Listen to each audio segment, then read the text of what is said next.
This is the Flight Data Collector group, and this is our Week 7 update.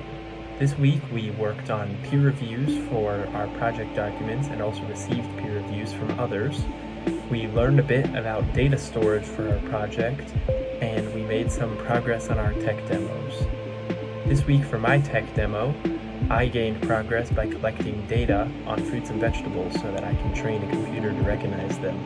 I measured about 100 vegetables this week, and I plan to keep measuring more in the following weeks, as well as learning how to use video data straight into the computer so that it can recognize the fruits and vegetables. So this is Henry. So this week I did a pre-review for the group.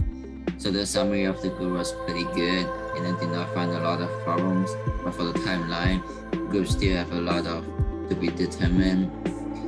So I gave in some suggestions about how to discuss with the team and think about what they're going to do in the timeline, because it's very important for the team if they left a lot of it to be determined. And for the requirement, they have some problem that they did not talk about. How are they going to text the requirement? I also left some suggestions to talk about how should they think about the testing, because that is very important for the testing. For the responsible party should be everyone in the team for communication, because it's not only for one person.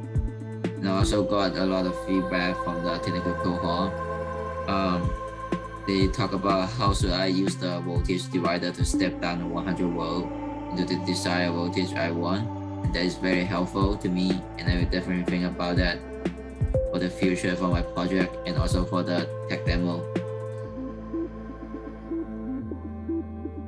Alright, so we didn't do much this week, but we did have a few major discovery. So here's our NVIDIA Xavier AGX development kit. So as you can see, we have a giant heatsink and the development board right beneath it. The actual AGX platform is integrated inside the heatsink. So we did remove it and find some interesting things. But first of all, we find here there's a M.2 2230, I think, 2230 for Bluetooth and Wi-Fi cards. So if we choose to, we can have Bluetooth or Wi-Fi on board the system as well.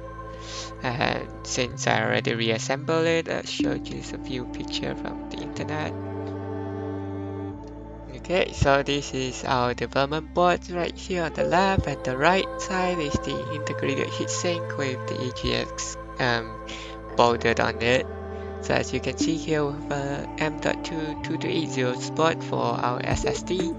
So if you want to, we can add up to 2 terabytes of storage on board if we need. But AGX comes with 32-bit gigabytes of storage, so we should be fine there.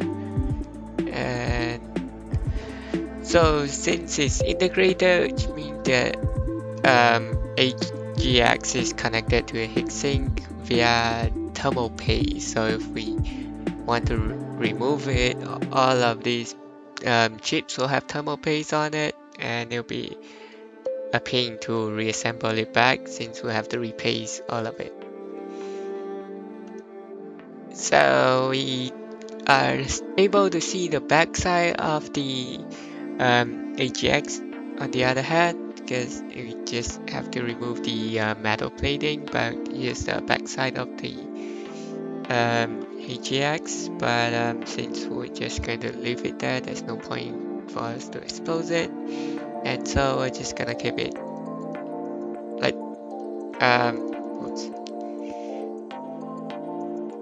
like this. And the problem we have is this thing doesn't have any mounting holes, so we can't mount it on anything. So we have to figure out how we're going to put it in a enclosure of some sort. So to our next step. First of all, we still have to figure out our block diagrams. We are still working on our block diagram, so we still have to figure that out and assign it to team members. And as I mentioned earlier, we do have the enclosure and I/O problems. The that we have to figure it out. And we have project document assignment coming up, so we'll have to finish section 1 and 2 tomorrow, and have a draft of section 3, which is our block diagram, next week. And here's the time span per team member this week. And that's it. So have a great day, I guess.